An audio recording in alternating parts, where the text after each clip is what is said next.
Laughter is the best medicine.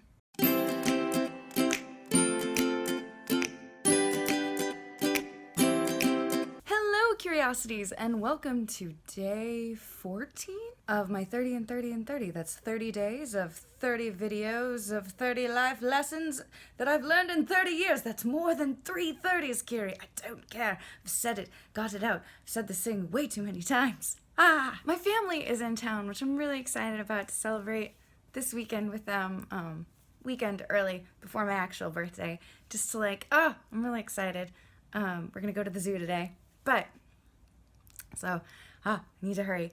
Because in about an hour I need to go pick up the rental car so we can actually drive. Anyway, not the point. My family has always come from the standpoint of you can't really get through life without a healthy sense of humor. We've definitely been through some tough times, and learning to laugh about it is probably the only reason we're still sane?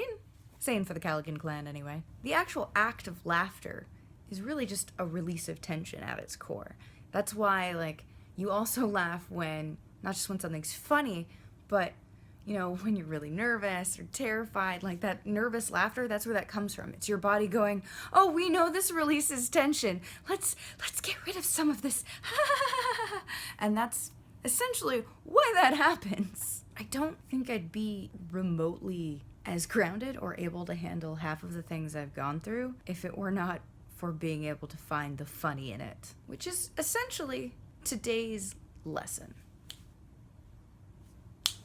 There we go. Make 'em laugh, don't you know everyone wants to laugh? I may only be turning 30 this year, but I have had some crazy stuff happen in just 30 years. And it was absolutely imperative to be able to find a way to laugh at it. I'm going to talk about 3 different instances. The first one happened when I was just out of college, and I had taken this terrible outside sales, door-to-door, business-to-business job. Commission only. The entire month I worked there, I made maybe $300. Oh, it was soul-crushing. When I had to wear, business professional, which meant wearing heels while walking around I hated it. And I didn't have a car. And I remember calling my mom a few times, just kind of crying, because I'm not making any money. I'm working almost 80 hours a week, so I don't have any time or energy to look for something better. That happened quite a few times, but I remember it had happened at lunch one particular day. And I remember my mom being wonderful and sweet, being able to be oh, you know what? If it's taken this much out of you, I think it might be just better to quit. And I was not a quitter, so that was I'm no, I can't do that. I can't quit my job, not until I have something new. And she's well, you might want to, because this seems like it's destroying you internally, and you're not actually, making any money anyway. So, but I said to myself, you know what?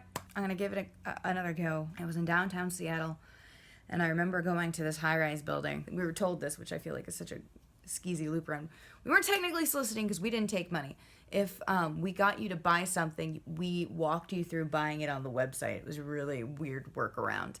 But I had a giant catalog that I used to show people off what we have on our website. I went up to the top floor, and I think I got through 2 sentences, maybe 3 of my pitch, pleasantly talking with the woman at the front desk to be oh, would you be interested in buying some office supplies, da-da-da-da. And then I see her glance behind me, and I look back, and I notice there's a security guard who's just gotten off the elevator. She had pressed a button to alert the security guard that I was there and I needed to be taken away. I just kind of looked back at her, because she hadn't even said, not interested or anything, which, to be fair, maybe that's their policy. But I just remember thinking, really?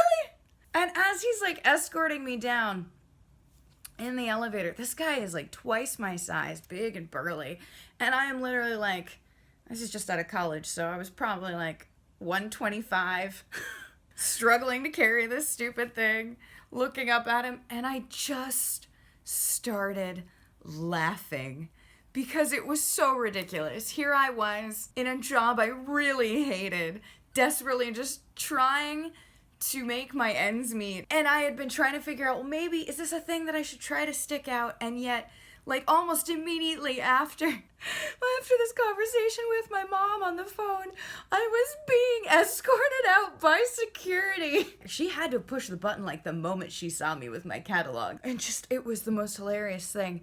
And the security guard looked at me like, what is so he could never have possibly understood. I must have looked crazy. But just that moment, the absurdity of it, and just how hilarious of like, what am I gonna do? What am I gonna do? I'm a tiny woman with a catalog that's almost bigger than I am. Ooh. And it was just that beautiful moment of like, yeah, I'm quitting. I'm totally quitting. Number 2 actually happens before number 1. And I've told this story before. It's why I'm a minimalist. My sister and I were driving to Seattle from Spokane. We were moving out for the first time on our own. Well, I was. She'd lived on her own before. Our car started losing gas. Like, we were really pushing on the gas pedal and it wasn't moving forward anymore. It's slowing down, like, it's no longer gaining acceleration. We pulled over to the side and we could see, like, the moment we stopped, steam coming out of the engine from the front. And we were like, crap. It's overheated. So we go over and we open it up. The moment we lift that hood, the white steam billows up into like black smoke. Giant flames flare up. Freaked me out. We went, freaked out. Walked over calmly as I could to my friend who was driving behind us and was like, do you know how to put out an engine fire? And I'm not going to get in too much detail because I have told this story before, and I'm going to see if I can maybe put in the comments below. The important part of the story is we had to let it burn because we were between fire lines, which I didn't even know was a thing. I remember my sister and I watching it burn and then hearing like the pop of the tires and then burned and melted. And my sister was just like, she started laughing a little and was like, I just got those tires. And as we were like crammed into my friend's car to get back, because we were going to drive to Seattle in her car. We lost everything that had been in ours. I just started laughing. Because literally, my first attempt to go live on my own, and somehow I screwed it up so badly that I burned. Well, obviously I wasn't responsible for the fire. Like, there was a car malfunction, and we think it's something to do with the fuel pump leaking. I had prepared for, like, all goes wrong scenarios. And this was not something we could, like, we'd gotten the car checked out beforehand. Like, we did everything we were supposed to. And this happened, and it burned literally almost everything we owned. And that was when I realized, like, you can't prepare for everything. You can't. You can try. And when that thing comes about that you definitely did not prepare for, you just gotta laugh at it. My last one, which is probably the most important, and I feel like my brother would have really appreciated. When you lose somebody, it's never easy. And you have all these emotions that are just like, they don't know where to go. And I remember just feeling numb for most of my brother's funeral. Like, I didn't want to eat. I didn't want to, like, everything just felt really numb. And I remember my mom, who was like this pillar of strength. I love her so much. It was after the funeral, back at home. And I remember my mom tried to make a joke of just, you know what, I'll tell you one thing. I love that boy, but the next time I see him, he is so grounded. And this terrible thought occurred to me. And I couldn't stop it from coming out. And I'm really glad I didn't, because I feel like this is what broke the tension that had been in the house for days. I said, Mom, I think we already did that. And we just had this moment of, this is terrible. We shouldn't be joking about that. And then we just laughed.